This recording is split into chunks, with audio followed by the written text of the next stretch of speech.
ओम शिवोहम शिवोहम शिवोहम। ओम सच्चिदानंदरूपाय विश्वोत्पत्त्यादिहेतवे तापत्रय विनाशाय श्रीकृष्णाय वयं नमः। श्रीकृष्णाय वयं नमः। ओम अखंडानंदबोधाय शिष्य संतापहारिणे सच्चिदानंदरूपाय तस्मै श्री गुरवे नमः। तस्मै श्री गुरवे नमः। सभी शास्त्रों में सत्संग की महिमा बहुत है और वह है इसलिए कि हर मनुष्य अक्सर क्षुद्र से जुड़ा हुआ है। क्षुद्र क्या है? यह संसार और संसार के भोग क्षुद्र हैं। विराट क्या है? विराट परमात्मा है। सत्संग की महिमा इसलिए बहुत है शास्त्रों में कि सत्संग साधक को विराट से जोड़ता है, परमात्मा से जोड़ता है। और जो परमात्मा से जुड़ जाता है उसको अपार आनंद स्वरूप की प्राप्ति होती है। जो संसार से जुड़ता है वो संसार में डबरों की तरह है, खड्डों की तरह। जैसे खड्डों में पानी होता है भरा हुआ, वो कब सूख जाए कुछ पता नहीं। संसार के सुख कब समाप्त हो जाए कुछ पता नहीं। लेकिन परमात्मा सुख जो है वह अगाध समुद्र की तरह है और उसमें अनंत आनंद की अनुभूति होती है। इसलिए राम जी के गुरुदेव ने कहा था राम जी को, धर्म मेघ मिमम प्राहु समाधि योग वित्तमा। राम जी, योग को जानने वाले ज्ञानियों ने इस समाधि को धर्म मेघ कहा है। और धर्म मेघ इसलिए कहा है कि बरसत्येष इथा धारा अमृत धारा सहस्रशः।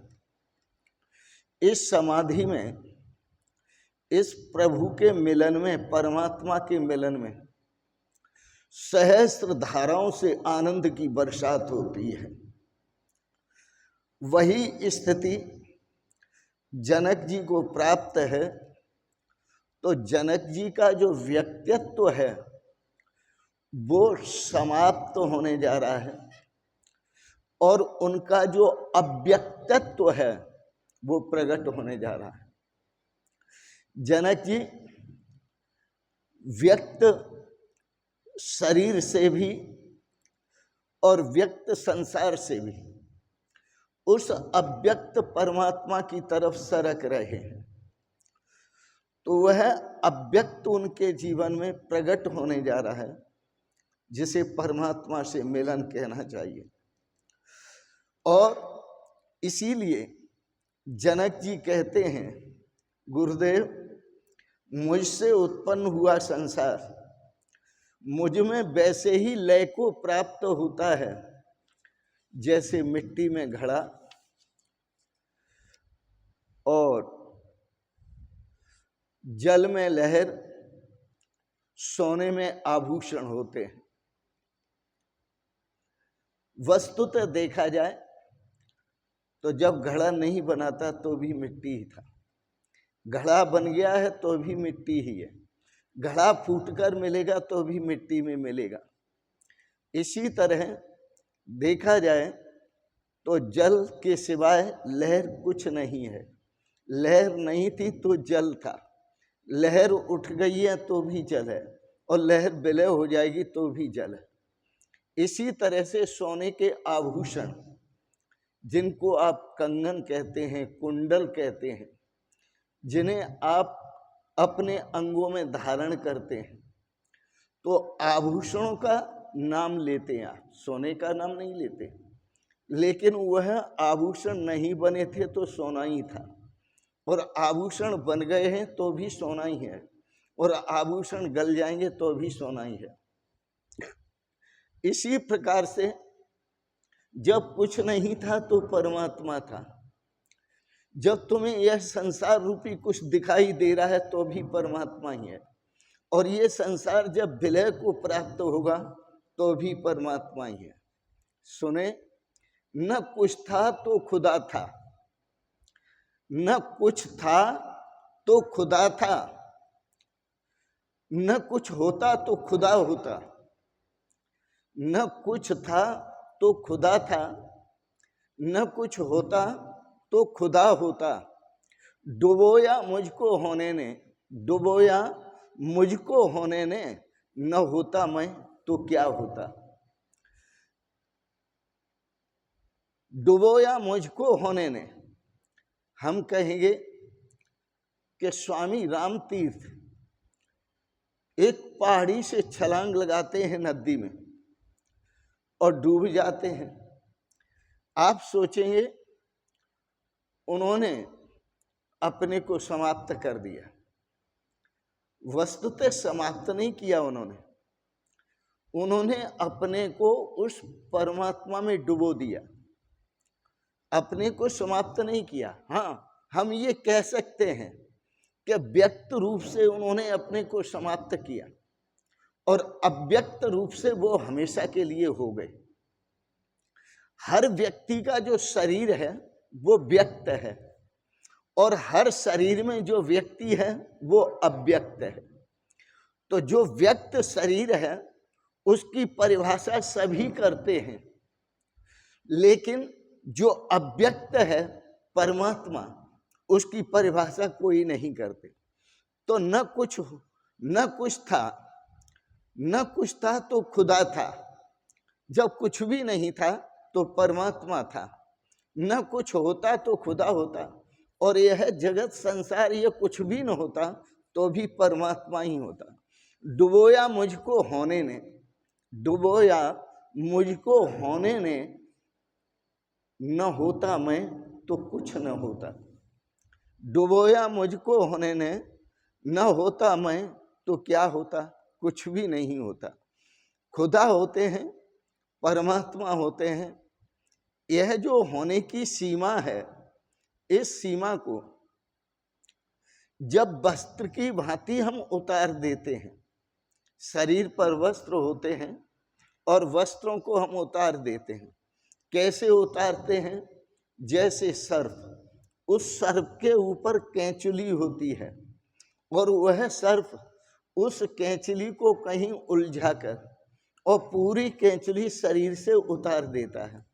और जब शरीर से उतार देता है तो वह सर्प खत्म नहीं होता,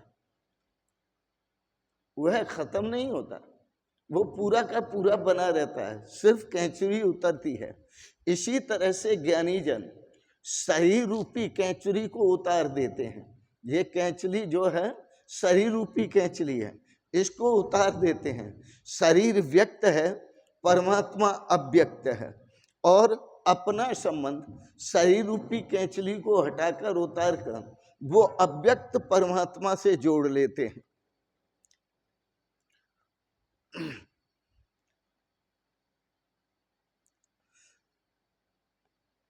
इस प्रकार से हम अपने आप में देखें, एक उदाहरण देते हैं हम आपको, बड़ा सुंदर उदाहरण है। तुमने देखा होगा कि जब बरसात होती है तो बरसात कब तक नहीं होती, एक तो इस पर विचार करो। बादल होते हैं और उमड़ घुमड़ कर बादल आते हैं। बादलों में दो चीजें मौजूद होती हैं, एक ऑक्सीजन मौजूद होती है, एक हाइड्रोजन मौजूद होती है। पर हाइड्रोजन और ऑक्सीजन कभी बरसते नहीं। कब तक नहीं बरसते? जब तक उनके बीच में एक एजेंट की उपस्थिति नहीं होती। वैज्ञानिक कहते हैं कि उनके हाइड्रोजन और ऑक्सीजन के बीच में एक उपस्थिति होती है कैटेलिटिक एजेंट की। कैटेलिटिक एजेंट क्या है? विद्युत। और जब विद्युत दोनों के बीच में उपस्थित होती है, चमकती है, तो उसके चमकने मात्र से वह हाइड्रोजन और ऑक्सीजन जल बन जाता है। केवल विद्युत की उपस्थिति से, बिना विद्युत की उपस्थिति के जल बनने की घटना नहीं घटती। विद्युत यहाँ कैटेलिटिक एजेंट है। वह ऑक्सीजन को और हाइड्रोजन को मिलाने में कारगर है। वह दोनों को मिलाकर के पानी बनाता है। लेकिन विद्युत कुछ करता नहीं है, विद्युत कुछ बनाता भी नहीं है। ऐसा हमने कहा है कि बनाता है, विद्युत कुछ करता भी नहीं है, विद्युत कुछ बनाता भी नहीं है। लेकिन विद्युत सिर्फ उपस्थित होता है। ये वैज्ञानिकों का उदाहरण है, यह समझने जैसा है। और विद्युत की जो उपस्थिति है, कैटेलिटिक एजेंट, उसको उन्होंने जो नाम दिया है वो कैटेलिटिक एजेंट नाम दिया है। विद्युत की उपस्थिति को कैटेलिटिक एजेंट नाम दिया है। इसी प्रकार से आप बड़े आतुर हैं परमात्मा से मिलने के लिए, और परमात्मा भी अपने भक्त से मिलने के लिए बहुत आतुर है। परमात्मा, भगवान भक्त से मिलना चाहते हैं, भक्त भगवान से मिलना चाहते हैं, लेकिन फिर भी इन दोनों का मिलन जो नहीं हो रहा। क्यों नहीं हो रहा? उसका एक ही कारण है कि इन दोनों के बीच में कैटेलिटिक एजेंट की आवश्यकता है। और वो कैटेलिटिक एजेंट कौन है? यदि कैटेलिटिक एजेंट इन दोनों के बीच में उपस्थित हो जाए तो दोनों ही मिलकर के दो नहीं रहेंगे, एक ही हो जाएंगे। जैसे उदाहरण के लिए देखा जाए तो हाइड्रोजन और ऑक्सीजन, यह विद्युत की उपस्थिति मात्र से जल बन जाते हैं, एक हो जाते हैं। हाइड्रोजन अलग नहीं रहता और ऑक्सीजन अलग नहीं रहता। इसी प्रकार से बीच में जब गुरु उपस्थित होते हैं, जिनको कहना चाहिए सच्चे गुरु, सतगुरु, जब भक्त और भगवान के बीच में सतगुरु उपस्थित होते हैं तो सतगुरु को भी यहाँ कैटेलिटिक एजेंट समझना चाहिए। जब उनकी उपस्थिति होती है तो भक्त और भगवान दोनों मिलकर के एक हो जाते हैं। गीता में भगवान श्री कृष्ण ने कहा, मैं कुछ करता नहीं हूँ, सदा अकर्ता हूँ, लेकिन मया अध्यक्षण प्रकृति सूयते से चराचरम। केवल मेरी अध्यक्षता मात्र से यह जो प्रकृति है वो सारे कार्य करती है। मेरी उपस्थिति हुई और प्रकृति सक्रिय हुई, और मेरी उपस्थिति नहीं है तो प्रकृति सक्रिय नहीं है। तो गुरु जो है वो कैटेलिटिक एजेंट हैं। बिना गुरु की मौजूदगी के, बिना गुरु की मौजूदगी के भक्त और भगवान एक नहीं होते। भक्त तो भगवान से नहीं मिल पाता और भगवान भक्त से नहीं मिल पाते। उसकी मौजूदगी, इसे समझना चाहिए कि परमात्मा की मौजूदगी, गुरु की मौजूदगी एक ऊर्जा पैदा करती है। और एक नई ऊर्जा पैदा करती है, और ऊर्जा के साथ साथ एक नया आकर्षण पैदा करती है। जैसे गुरु उपस्थित होते हैं, जैसे गुरु उपस्थित होते हैं, तो गुरु के उपस्थित होते ही भक्त के मिलने के लिए परमात्मा में आकर्षण पैदा होता है, और परमात्मा के मिलने के लिए भक्त में आकर्षण पैदा होता है। भक्त भगवान के नजदीक सरकता है और भगवान भक्त के नजदीक सरकते हैं केवल उपस्थिति से।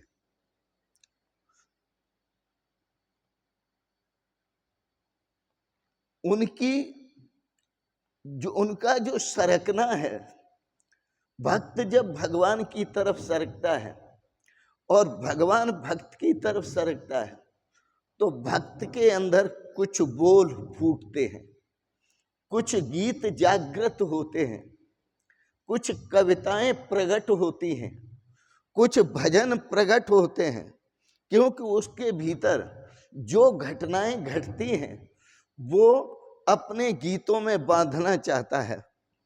तो इस प्रकार गुरु की मौजूदगी के बिना ये घटनाएं घटती भी नहीं, गुरु की मौजूदगी के बिना ये आनंदमयी घटनाएं घटती नहीं है।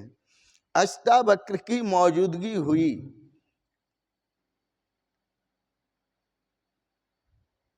जनक और परमात्मा के बीच में महर्षि अष्टावक्र की उपस्थिति हुई, तो अष्टावक्र की मौजूदगी कैटेलिटिक एजेंट बन गई। उसने कैटेलिटिक एजेंट का काम किया, और कैटेलिटिक एजेंट का जो काम किया, इसलिए जनक जी के अंदर एक झलक पैदा हुई, एक आनंद पैदा हुआ, एक आंखों में जो सीमित दृष्टि थी समाप्त हुई और अपार दृष्टि उनकी आंखों में उतर आई। अपार दृष्टि जब उतरती है तो अष्टावक्र जी जो बोलते थे वही आज राजा जनक जी बोल रहे हैं। राजा जनक जी कहते हैं कि बड़े आश्चर्य की बात है कि यह सारा विश्व मुझसे प्रकट हुआ है और सारा विश्व मुझ में ही लय को प्राप्त होगा। कैसे लय को प्राप्त होगा? जैसे मिट्टी से उत्पन्न हुआ घड़ा मिट्टी में मिल जाता है, मिट्टी में ही लय को प्राप्त होता है।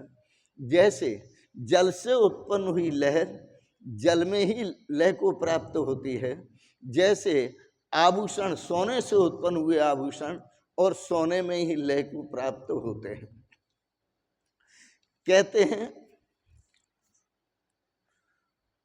कोई भी व्यक्ति, कभी एक राजा का छोटा सा उदाहरण है। एक राजा ने सिंह पाला था और छोटा सा बच्चा था, वो वन से ले आया, उसको अपने महल में रख करके पाला। वह राजा जैसे भोजन करता था, शाकाहारी था। वह सिंह शावक भी शाकाहारी था, राजा के साथ भोजन करता रहा। उसके अपने सिंह होने का बिल्कुल ख्याल नहीं था कि मैं सिंह हूं। वो समझता था कि जैसे राजा एक मानव है वैसे ही मैं एक जीव हूं। उसको बिल्कुल ख्याल नहीं था। एक दिन राजा के पैर में थोड़ी चोट लगी अंगूठे में और खून बहने लगा। जब खून बहा तो उस सिंह ने उस खून को जो राजा के अंगूठे से बहा, उस सिंह ने उस खून को थोड़ा चाट लिया। और जैसे खून को चाटा तो शाकाहारी जो सिंह था वो हिंसक बनकर गुर्राने लगा। वह गुर्राहट करने लगा, हिंसा उसके भीतर से प्रकट होने लगी। क्योंकि पहले वो अपने को शुद्ध शाकाहारी समझ रहा था और खून चखा तो उसको पता चला कि मैं सिंह हूं, मैं शाकाहारी जीव नहीं हूं। गुर्रा उठा, खड़ा हो गया फिर राजा ने देखा यह तो बड़ी मुश्किल की बात हो गई। इतने दिन तक जिसको मैंने पाला, जिसको पास रखा, और पहली दफे मैं उसकी गुर्राहट को देख रहा हूं। क्योंकि सिंह जो अपने को साधारण मानव मानता था, आज उसे पता चला कि मैं तो सिंह हूं। अष्टावक्र की छाया पड़ी, अष्टावक्र के ज्ञान का थोड़ा सा स्वाद मिला, अष्टावक्र के ज्ञान का थोड़ा रस मिला। उनके वचनों का प्रभाव जनक जी के ऊपर पड़ा और जनक जी बस घुर्रा उठे, अहम ब्रह्मास्मि की घोषणा करने लगे। यह कोई आसान है क्या ना? क्या यह कोई आसान नहीं है। अहम ब्रह्मास्मि, और कहने लगे मुझसे उत्पन्न हुआ यह संसार मुझ में वैसे ही लय को प्राप्त होता है जैसे मिट्टी का घड़ा मिट्टी में, और सोने के आभूषण सोने में, और जल की लहर जल में लय को प्राप्त होती है। अष्टावक्र की छाया पड़ते ही यह जो जनक जी बोल रहे हैं, अष्टावक्र की जो मौजूदगी है, यह जन्मों जन्मों के पुण्य के प्रभाव से है। जनक जी का एक जन्म का नहीं, जन्म जन्मांतरों का पुण्य प्रभाव जाग उठा और उन्हें अपने स्वरूप की याद आई। उन्हें शरीर की विस्मृति हुई और आत्म स्वरूप की स्मृति हुई। यही है सत्संग का अर्थ। सत्संग का अर्थ है कि शरीर की विस्मृति हो और स्वरूप की स्मृति हो। सत्संग का अर्थ है कि जो अनित्य है, जो व्यक्त है, उसकी विस्मृति हो, और जो नित्य है, शाश्वत है, अव्यक्त स्वरूप परमात्मा है, उसकी स्मृति आ जाए। तो सत्संग का अर्थ इतना ही है, जिसने जान लिया, जिसने उस परमात्मा स्वरूप को जान लिया, उस जानकार के पास आप बैठे और जैसे वो परमात्मा स्वरूप का स्वाद ले रहा है, आप भी स्वाद लें। जिसने जान लिया उस परमात्मा स्वरूप को, उसके भीतर परमात्मा की तरंगें उठती हैं। परमात्मा के स्वरूप के आनंद की तरंगें उठती हैं और वो परमात्मा के स्वरूप की आनंद की तरंगें शब्दों में बहती हैं। जो आप संतों के पास बैठते हैं, सतगुरुओं के पास बैठते हैं, तो गुरुओं का सत्संग आपको सुनने के लिए मिलता है, तो आपका मन उस सत्संग से बड़ा आकर्षित होता है और आपको भी लगता है कि जिस प्रकार से संत महापुरुष अपने भीतर सोई हुई शक्ति को जगा सके हैं, अपने भीतर उस परम आनंद स्वरूप परमात्मा में डूबे हुए हैं, आपके अंदर भी तरंगें उठने लगती हैं कि मैं भी उस परम आनंद का रसस्वाद कैसे करूं। तो सत्संग का इतना ही अर्थ है कि जो संत आगे जा चुके हैं, संतों का सत्संग करने से आपके अंदर भी यह जिज्ञासा जागृत होती है कि मैं भी कुछ आगे बढ़ूं। जहां जिस रहस्य को संत जन प्राप्त कर सके हैं, मैं भी उस रहस्य को प्राप्त करूं। जिस अव्यक्त अविनाशी आनंद स्वरूप परमात्मा का संत जन अनुभव कर सके हैं, मैं भी उस अनुभव को प्राप्त करूं। आपके भीतर भी एक चुनौती होती है, आपके भीतर भी एक चैलेंज जागृत होता है और आप आगे बढ़ने लगते हैं। तो तुम्हें लगता है कि मुझे भी जाना है, वहां जाना है जहां संत पहुंचे हुए हैं, वहां जाना है जहां सतगुरु पहुंचे हुए हैं। अब आपके लिए रुकना मुश्किल हो जाता है और आप सतत प्रयास में लगते हैं। तो सत्संग का जो अर्थ है कि गुरु वचन सुनने से तो लाभ होता ही है। मेरी बात को समझे, गुरु वचन सुनने से तो लाभ होता ही है, परंतु गुरु के पास बैठकर सुनने से बहुत आकर्षण होता है और बहुत जबरदस्त लाभ होता है। मैंने कहा आपको गुरु की, एक तो गुरु के वचन सुनना। अब ये वचन आपके पास पहुंचे, आप वचन सुन रहे हैं, आपको लगता है बहुत अच्छी बात है, हमें भी सरकना चाहिए, हमें भी आगे बढ़ना चाहिए, हमें भी अंतर्मुख होना चाहिए, हमें भी व्यक्त को छोड़कर अव्यक्त स्वरूप परमात्मा में डूबना चाहिए, उसके आनंद का अनुभव करना चाहिए, आपको लगता है।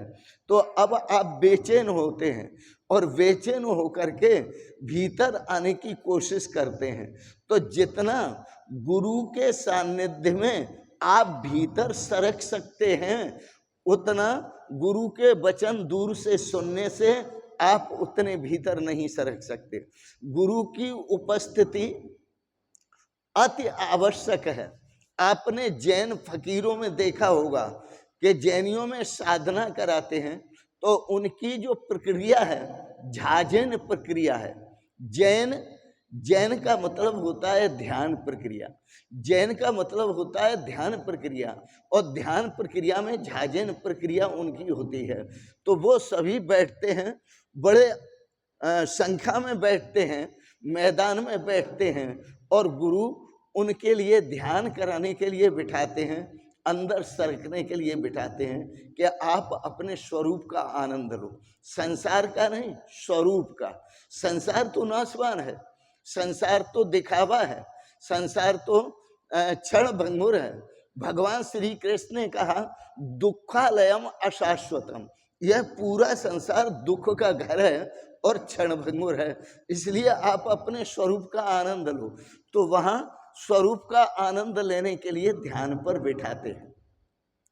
और गुरुजन जो हैं वो एक डंडी लेते हैं हाथ में, लगभग वह डंडी होती है लगभग 1.5 मीटर की, और डंडी लेकर के उन भक्तों में फिर घूमते हैं। और गुरुजन को पता होता है किसका चित्त भटक रहा है। जिसका चित्त भटकता है तो गुरुजन बोलते नहीं है, लेकिन उसके सिर में डंडी मार देते हैं थोड़ी सी, और डंडी मार के उसे सावधान करते हैं। वो कहते हैं कि मैंने बाहर का चिंतन करने के लिए आपको नहीं बिठाया है, अंतर चिंतन करने के लिए बिठाया है।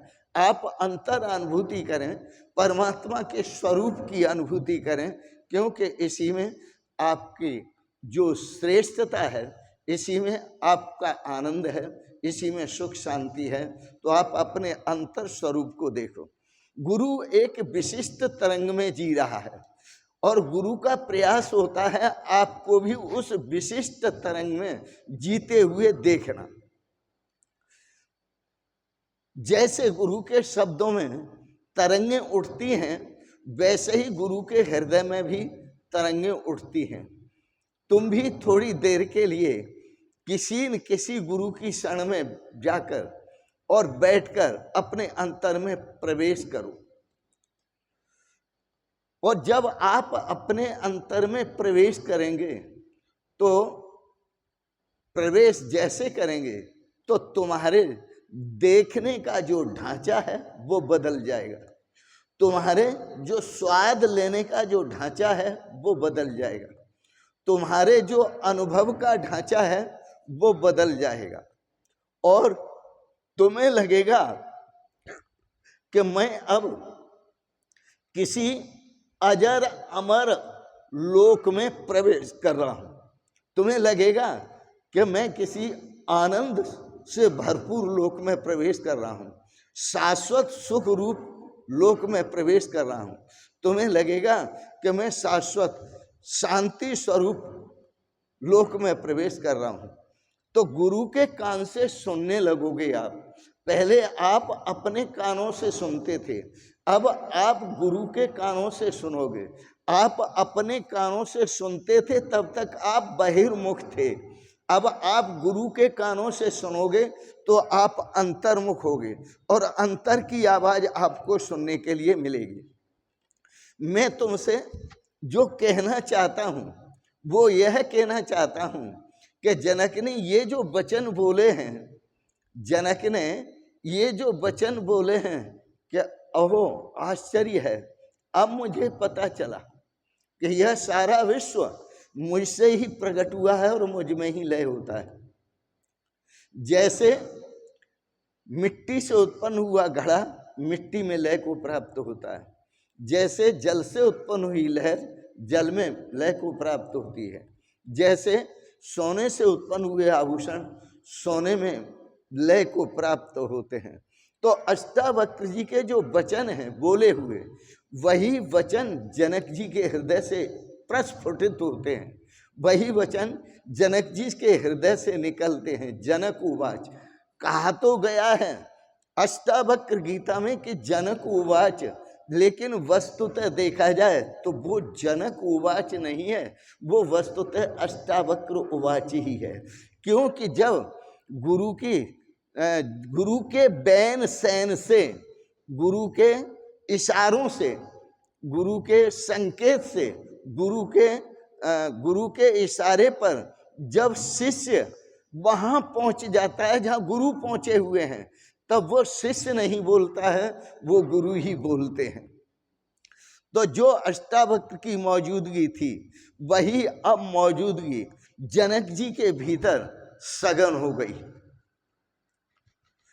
अब जनक तो गए, जो जनक जनकपुर के जनक थे वो तो गए, लेकिन जो जनक का मतलब समस्त विश्व का जनक, जनक का मतलब समस्त विश्व ब्रह्मांड की उत्पत्ति करने वाला जनक प्रकट हो गया। वो जनक जो व्यक्ति थे वो तो गए, अब विराट जनक उत्पन्न हुआ, और विराट जनक जो उत्पन्न हुए वह जो जनकपुर के जनक थे वो तो ज्ञान की बाढ़ में बह गए। अब उनका तो कोई पता ठिकाना नहीं है, वह घर तो उनका गिर गया। अब यह कोई और जनक बोल रहे हैं जो कहते हैं कि मैं वह हूं जो सारा विश्व मुझसे ही प्रकट हुआ है और मुझ में ही लय होगा।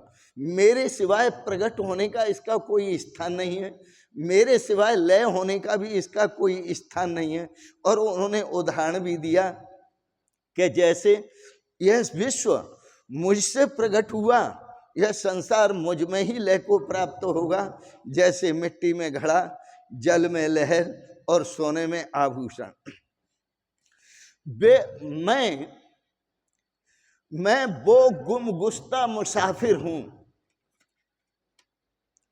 मैं एक मुसाफिर हूं, लेकिन ऐसा मुसाफिर हूं गुमगुश्ता, गुम हो चुका हूं, मुझे यही पता नहीं कि मैं कौन हूं।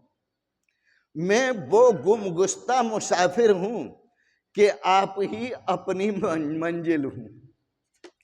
वो गुमगुश्ता, मैं वो गुमगुश्ता मुसाफिर हूं कि मैं आप ही अपनी मंजिल हूं।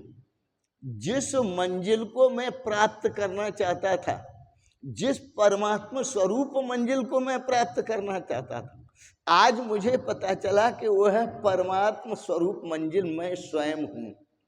मैं वो गुमगुश्ता मुसाफिर हूं कि आप ही अपनी मंजिल हूं। मुझे हस्ती से क्या हासिल, किसी की कोई हस्ती होगी, हस्तियों से मैंने क्या लेना, मुझे हस्ती से क्या हासिल, मैं खुद हस्ती का हासिल हूं। मुझे हस्ती से क्या हासिल, मैं स्वयं हस्ती का हासिल हूं। आप इस रहस्य को समझो। अब मुझे किसी परमात्मा की कोई जरूरत नहीं है, क्योंकि वह मुझे पता चला वह परमात्मा मैं ही हूं। अहम ब्रह्मास्मि, वेद कहता है मैं स्वयं ब्रह्म हूं। मैं वो गुमगुश्ता मुसाफिर हूं, एक ऐसा भटका हुआ राही। गुमगुश्ता मुसाफिर एक ऐसा भटका हुआ राही हूं, भूला भटका यात्री हूं, बटोई हूं कि अपनी मंजिल मैं स्वयं हूं। मैं जहां पहुंचना चाहता था वहां मैं पहुंचा हुआ हूं। मैं जिसका पता चाहता था वो पता मैं स्वयं हूं, लेकिन मैं अपनी मंजिल हूं। मंजिल कहीं बाहर नहीं है, मैं भटका हूं, इसलिए मंजिल बाहर ढूंढता हूं। मंजिल मेरे भीतर ही है, क्योंकि मैं भटका इसलिए था कि हमेशा मंजिल को बाहर ढूंढता रहा। मैं भटका इसलिए था कि मैं परमात्मा को बाहर खोजता रहा। मैं भटका इसलिए था कि मैं उस आनंद को बाहर खोजता रहा। अब मुझे पता चला कि यह भटकना मेरी इसलिए थी कि जो मेरा परम आनंद स्वरूप है उस आनंद को मैं बाहर खोज रहा था। मेरा जो अविनाशी स्वरूप है, मैं उस अविनाशी स्वरूप को बाहर खोज रहा था। मेरा जो परम शांति सुख स्वरूप है, मैं उसे बाहर झांक कर देख रहा था। मैंने कभी अपने भीतर झांक कर देखा नहीं, इसलिए मैं भटकता रहा। अब गुरु के इशारे पर मैं भटका हुआ राही, मैंने बाहर झांकना बंद कर लिया। अब आंखें बंद कर ली और आंखें बंद करके अपने भीतर झांक करके देखने की कोशिश की, तो पता चला कि जिस मंजिल को मैं खोज रहा था वह मंजिल मैं स्वयं हूँ। जिस परमात्मा को मैं खोजने की कोशिश कर रहा था वह मैं परमात्मा स्वयं हूँ।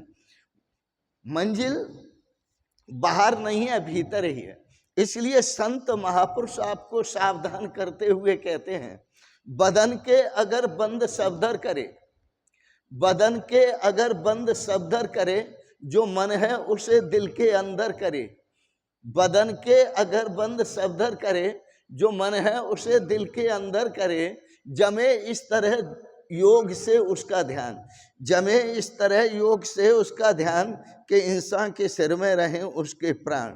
यदि बदन के हम सब दर बंद कर लेते हैं तो जो गंध हमें संतों के प्रवचन में आ रही थी, जो सुगंध, जो सुख की सुगंध, आनंद की सुगंध, शांति की सुगंध संतों के प्रवचन में आ रही थी, वह सुगंध हमें हमारे भीतर प्रतिफलित होने लगती है।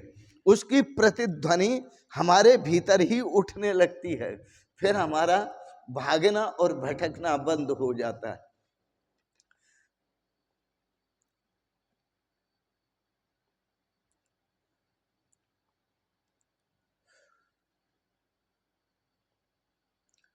मैं वो गुमगुस्ता मुसाफिर हूं, लेकिन याद रखना, एक यूनानी कथा है नारसीस युवक की।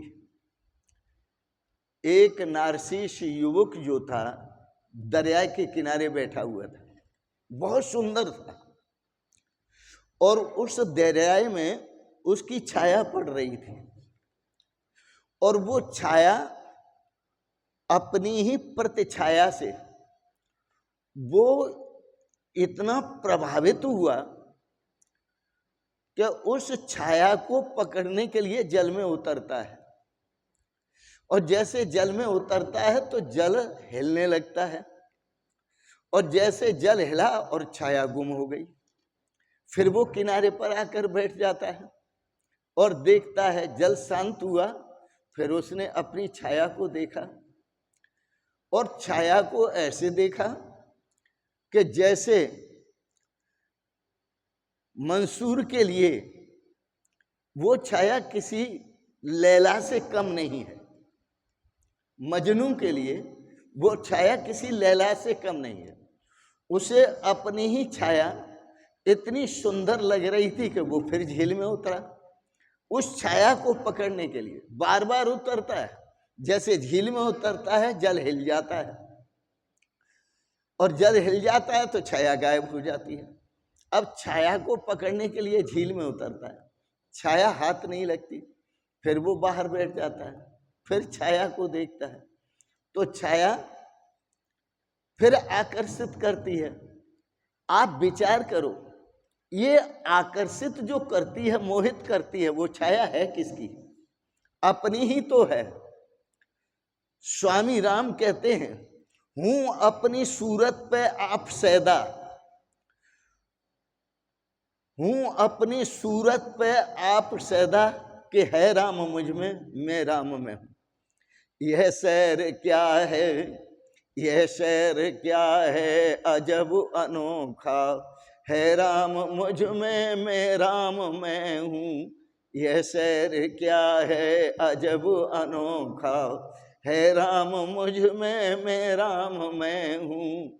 बगैर सूरत है पाक जलवा, बगैर सूरत है पाक जलवा, है राम मुझ में मैं राम में हूँ।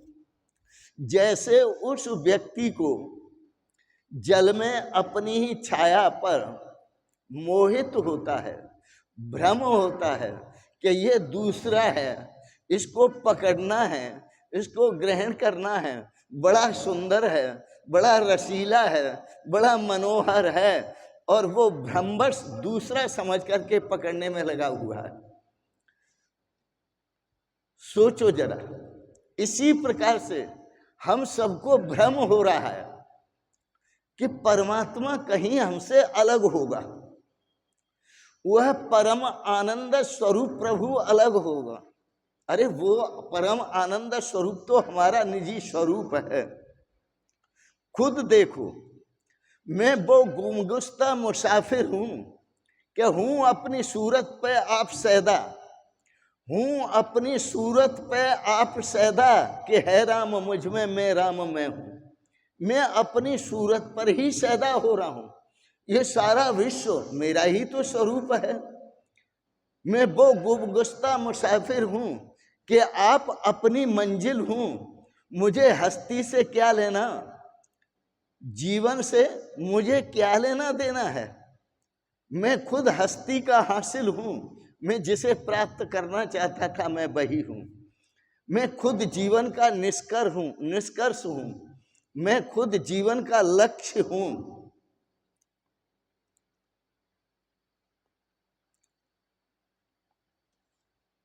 न मुझे जिंदगी से कुछ लेना देना है, न मुझे यमराज से कुछ लेना देना है, न मेरी जिंदगी की कोई योजना है, न यमराज की कुछ योजना है।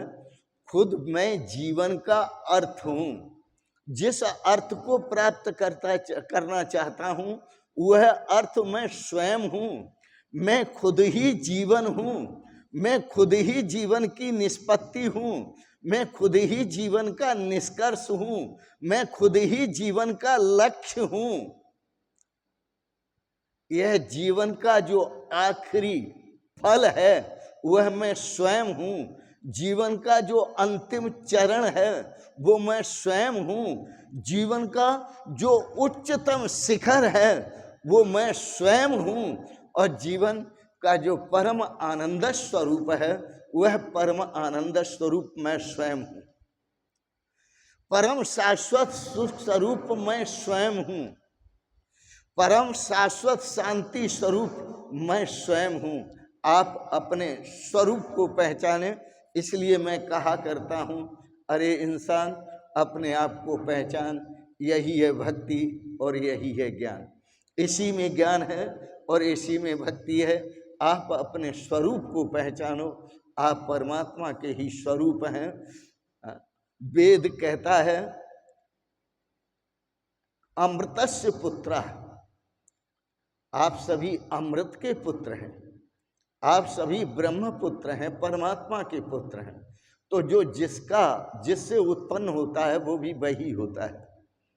सोने से उत्पन्न हुआ आभूषण सोना है, जल से उत्पन्न हुई लहर जल है, मिट्टी से उत्पन्न हुआ घड़ा मिट्टी है, परमात्मा से उत्पन्न हुआ यह संसार सब परमात्मा का स्वरूप है। और आप परमात्मा से अमृत से पुत्र, आप परमात्मा के पुत्र हैं, आप परमात्मा के स्वरूप हैं। हरे इंसान अपने आप को पहचान। यही है भक्ति और यही है ज्ञान। इसी में भक्ति है, इसी में ज्ञान है। इन्हीं शब्दों के साथ साथ वाणी को विराम देंगे। लेकिन ये तभी संभव होगा जब आपके बीच में कैटेलिटिक एजेंट एक सतगुरु की उपस्थिति होगी।